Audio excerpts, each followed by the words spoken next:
My name is Lakshmi. I'm a journalist. Now, the second question is Muslim men are allowed to marry 4 or 5 times, I think, and they don't require their wife's permission, the first wife's permission to marry. I mean, correct me if I'm wrong, to marry more number of times. So I actually don't see any logic in this because I believe it's one man, one woman. That's the institution of marriage. So please clarify. Thank you. Now coming to your second question. In Islam, men marry 4 times, 5 times, and they don't ask permission from the first wife. Why?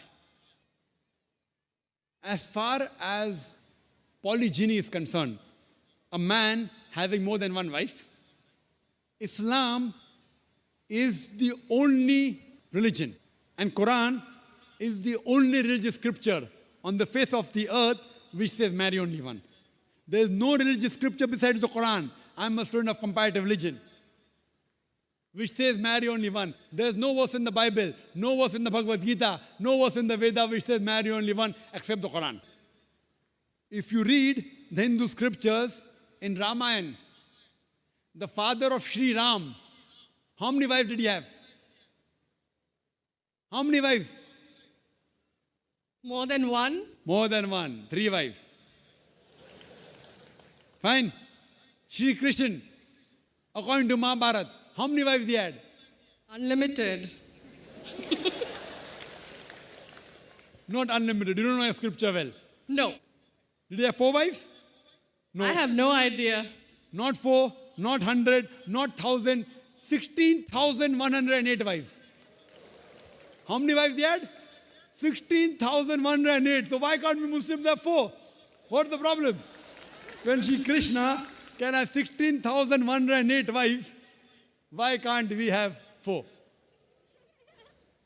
Further, if you read the Vishnu Purana, chapter number 24, verse number 1, it says a Brahmin can have up to 4 wives. If you read the Jewish scriptures, it gives you permission to have as many wives as you wish. If you read the Christian Bible, it gives you permission to have as many wives as you wish. If you read the Bible, Abraham had 3 wives. Solomon, how many wives he had? He had 700 wives. It is later on, the church has put a ban that Christians should marry only one, not the Bible. It is the Jewish community married more than one wife. It was in 1950 that chief rabbi passed a synod that Jews should marry only one. So it is the rabbi, not the Jewish scriptures. And according to Hindu scriptures, you can marry as many as you wish. It is the Indian government in 1954 passed a law called the Hindu Special Marriage Act. Hindu Special Marriage Act, which says Hindus should marry only one. It is not the religious scripture. It is not Bhagavad Gita. It is not Ramayana. It is not Mahabharata. It is not Veda. It is the Indian Penal Code. The Indian government, which has passed a law in 1954 that Hindus should marry only one. But according to the statistics of the status of the woman in Islam, if you read the government documents on page number 66, 67, it says that Muslims do polygamous marriages. You know what is the percentage in India? 4.3%. How much? In India, 4.3% of the Muslim men do polygamous marriages. A statistic between 1951 to 1961. Hindus, how many? 5.06. 0.7% more than the Muslims in India, according to the Indian government.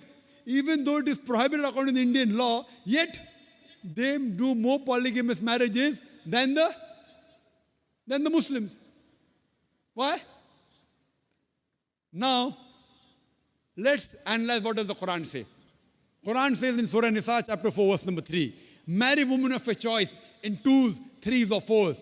But if you can't do justice, marry only one. This statement, marry only one, is only given in the Quran and no other religious scripture. It says, marry women of your choice in 2s, 3s or 4s. But if you can't do justice, marry only one. So if you want to marry more than one woman, one of the criteria of the Quran is you should do justice. If you can't do justice, you should marry only one. Now, what are the reasons, logical reasons a person can think that why has Islam permitted certain men to have more than one wife. Many non-Muslims think it is fard. It is compulsory for a Muslim man to have more than one woman, to have more than one wife. It's not compulsory, it's optional. It's not fard. It's not compulsory. How many Muslim men do you know who have more than one wife? How many do you know, sister? How many do you know? A few. How many? A few again. Few means 1, 2, 3. How many? Yeah, at least about 3. About 3. Have you heard of Dharminder? Yeah. How many wives he has? 2. Muslim or non-Muslim? Non-Muslim. Non-Muslim. Your previous chief minister, what's the name? Jayalalitha. Yes. Hindu or Muslim? Hindu or Muslim? Hindu. Hindu, fine. Now these are famous personalities. Fine. How many famous personalities you know in India who have got more than one wife? The 3 you know may be locality, fine? Yeah. Local, maybe friend in your neighborhood, maybe your colleague. In India, there are more non-Muslims having more than one wife than the Muslims. Now let us understand what are the logical reasons. Come back to logic now. Now, by nature, if you ask any medical doctor, he will tell you, male and female are born in equal proportion. Girls and boys are born in equal proportion. But any medical doctor, any pediatrician, any children doctor will tell you that the female sex, the female child is stronger than the male child. That's the reason there are more deaths in the male children as compared to female children. So in children's age itself, the female children are much more than the male children. As life grows on, there are people dying due to accidents, due to alcoholism, due to war. There are more males dying as compared to females. Today, if you analyze in the world, there are more females in the world as compared to males. There are few third world countries like India where the male population is more than the female population. And do you know why? The reason is because of female feticide and female infanticide. According to an article, a program which came on BBC by the name Let Her Die, the program was assignment. There was a British reporter by the name of Emily Buchanan. She comes to India and she says that every year in India, more than 1 million fetuses are being aborted after they identified that they're females. She says more than 3,000 every day. You multiply, more than 1 million every year. According to the Tamil Nadu government hospital report, she gives the statistics, out of 10 female born alive, do you know how many are put to death? 4. Sister, did you know that? Tamil Nadu, your state, your beloved state, according to the government statistics, out of 10 females born alive in the government hospital, 4 are put to death. There are billboards put in Rajasthan and here, which says that spend 500 rupees and save 500,000 rupees. You know what does it indicate? Spend 500 rupees, do ultrasonography, do amniocentesis, identify the child you're carrying is a female, abort her, and save 5 lakh rupees, 500,000 rupees. Maybe a couple of 100,000 upbringing her, and the remaining 100,000 in dowry. If you stop this evil practice in India, our beloved country, stop the female infanticide, stop the female feticide. Even in India, the population of female will be more than the male population. If you see the rest of the world, if you see New York alone, there are 1 million females more than males. In USA alone, there are 7.8 million females more than males.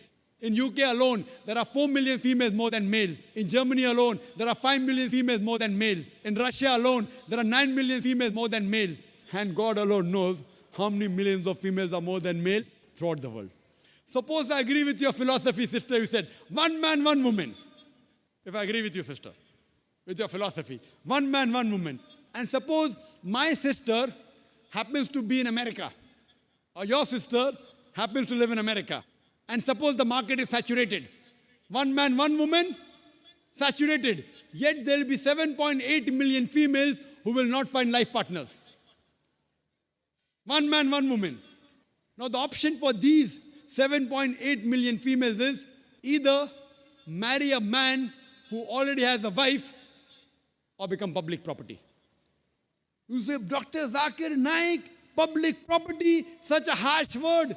Sister, it is the most sophisticated word I can use. I cannot use a more sophisticated word than public property.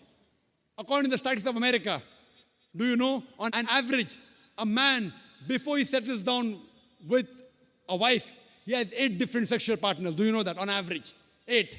Some may have 1, some may have 10, some may have 20. 8 sexual partners before he settles down with one. So the only option remaining, so if my sister happens to live in America, or if your sister happens to live in America, and the option is given to her, and suppose the market is saturated, every man has found a woman for himself. And unfortunately, if my sister, or if your sister happens to be one of the women who has not found a life partner, the only option for them is either marry a man who already has a wife or become public property. Any modest woman would opt for the first. Sister, what would you opt for your sister? Marrying a man who already has a wife or become public property? My sister's too young to be married, so When she grows up and if she happens to go to America, or if you happen to be in America, third choice. what would you prefer for her? You're the elder sister. Would you prefer her becoming public property or marry a man who already has a wife and get equal rights? In Islam, if you have a second wife, you give equal rights. In America, the public property has got no rights. She's degraded. She's dishonored. In Islam, she has an equal right. She gets honor. What would you prefer for younger sister when she grows up? Sometimes it's difficult to speak the truth, sister, correct? Especially in front of such a large audience. Anyway, I've got your answer, sister. Thank you. And your silence speaks for that. So that's the reason in Islam, sister, men have been allowed to marry more than one wife is to protect the woman, not to degrade her. Regarding a question, is it compulsory that the husband should take the permission of the wife? It's not compulsory because if she wants to protect, if that man wants to protect another woman, a normal woman, I agree with you, sister, no woman under normal circumstances would like to share the husband. You have to agree. This is human nature. But if the woman is a good Muslimah, is a good Muslim woman, what she says, let a small loss take place to prevent a big loss. She will say, I know sharing my husband is a loss for me, but I would prefer letting a small loss take place for me to prevent my sister becoming public property. She's a good human being. So she would surely give permission to the husband to marry a second woman, if she's a good Muslim woman. But taking permission is not fard, it is preferable. But at least informing is a requirement so that he does justice between the two wives. Hope that answers the question, sister. Thank you.